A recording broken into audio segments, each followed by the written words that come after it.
Хабарыңыз болса, жұмақланып атырған жылда мемлекетімізде мектеп біткерушілері һәм студент жастардың бәнділігін тәмелеу бойынша келешекке қадем һәм жастар бизнесі бағдарламалары қабыл етіліп, бұл бағдарда бірнеше жастардың бәнділігі тәмеленді. Осы бағдарламаларды әмелге асыруда коммерциялық банкілерден $300 миллион ажыратылғанлығын атап өту орынды. Осы қаржылар есебінен жастар бизнесі бағдарламасына 100 мың, келешекке қадем бағдарламасына болса 140 мың жоғары оқу орны біткерушілері дараматлы жұмыспенен бәнд ету белгіленген. Осы бағдарламалар текарында Қарақалпақстанда жоғары оқу орны біткерушілерінің бәнділігін тәмелеуге қаратылған жұмыслар әзіргі репортажымызда.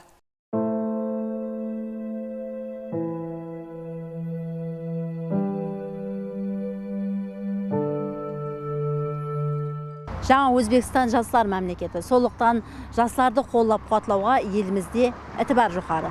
Осы 2025 жылдың өзінде іспілермен һәм жоғары оқу орнын біткерген жастарды қолдап қуатлау мақсатында президентіміздің 3 қарарының қабыл етілуінің өзі бұның айқын дәлелі.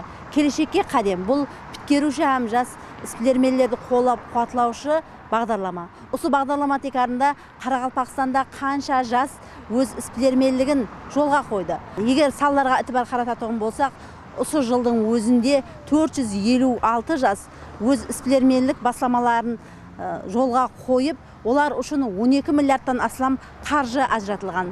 Жоғары оқу орындары біткерушілерінің бизнес идеяларын әмелге асырушы келешекке қадем бағдарламасы арқылы өз бизнес идеясын әмелге асырған жастардың бірін сіздерге жақыннан таныстырамыз.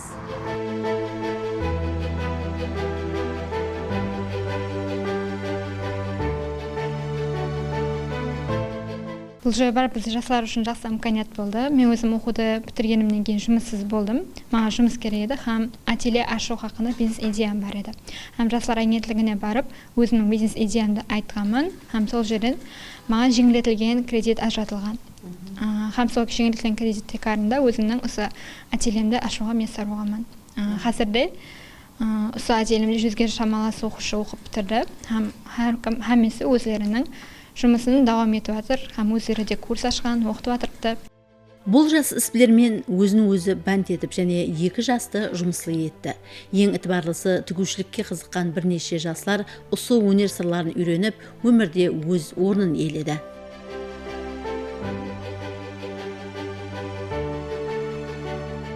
Қазірде ательемде дизайнерлік, яғни эскиз курсы ашылған. Білесіз, қазір жоғары оқу орындарында дизайнерлік факультеттер ашылған. Сол факультеттерге біздерді таярлау курстар алып барылады. Келешекке қадем бизнес идеясы бар жастарға көмектесуші бағдарлама. Бұл бағдарлама арқылы Тұрдыбекке Құдайбергенова сияқты бірнеше жастар өз бизнес басламаларын жолға қойып, жақсы жасау үшін дарамат табу имканиятына ие болып жатыр.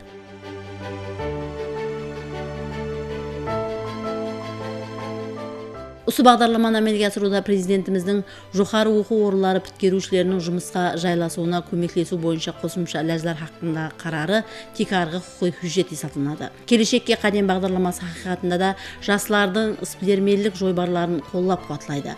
Бұл бағдарламаның абзалдықтарын біткеруші жастарға кеңінен түсіндіру, жұмыспен бәнділігін тәмелеу, олардың бизнес басламаларын қолдап қуатлау қалай әмелге асырылады. Нюкс мемлекеттік техника университетінде өткерілген ұшырасуда осы бағдарда біткеруші жастарға мағлұматлар берілді. Ұшырасуға жастар агентлігінен, банктен, уәкілдер һәм іспілермелер қатынасты. Ләжда оқу орнының біткерушілеріне келешекке қадем бағдарламасындағы жеңілдіктер қанегелер тарапынан түсіндірілді. Осы оқу орнының біткерушілері үшін бұл имканиятлар қай дәрежеде өзінің қолайлықларын жаратып жатыр. Өзбекстан Республикасы президентінің 61-ші станлық қарарына текарланып, келешекке қадем дәстүрі іске түскен. Бұл бойынша Нюкс мемлекеттік техника университетінде бір қанша жастарымыз бұл дәстүрге қызығып, өзін бәнд қылу бойынша жеңілдетілген кредиттер алды. Атап айтатын болсақ, жаңа 30 студентіміз жеңілдетілген кредиттер алған болса, соның ішінде 24 студентіміз 10 миллионлық, бір студентіміз 240 миллионлық, екі студентіміз 50 миллионлық, һәм бір студентіміз 1 миллиардлық кредиттер алды. Қазіргі күнде бұл студенттеріміз өзін бәнд қылып, өз бизнеслерін баслап, іске түсіріп, халыққа қызмет көрсету орайларын шөгілместірген қазіргі күнде. Ұшырасуда белгілі іспілермелер тәжірибелерінен келіп шығып жастарға бизнес істеу сырлары бойынша өздерінің маслихатларын берді. Ал банк уәкілдері жастардың бизнес басламалары үшін берілетін кредиттер хақында мағлұматлар келтірді. Жастарды тәдбіркарлыққа тарту, жеңілдетілген кредитлер хақында түсінік беріліп өтілді. Бұл түсініктерден жеңілдетілген кредитлер алу, келешекте өз жолын тапып кету мақсаты жолға қойылған. Осы келешекке қадам қою жобалары бойынша біз біткеруші жастарға жүда көп қолайлықтар, жеңіл түрде кредитлер ажыратып берілген. Келешекте әрбір студент өз кәсібін, өз жолын тауып кету мақсатында болып өтілмекте. Бұл ұшырасу біткеруші жастардың жаңа идеялар арқалы жұмыс басылап, шаңырағына дарамат кіргізуіне һәм олардың тұрмыстан өз орнын табуына жақсы бағдар болды.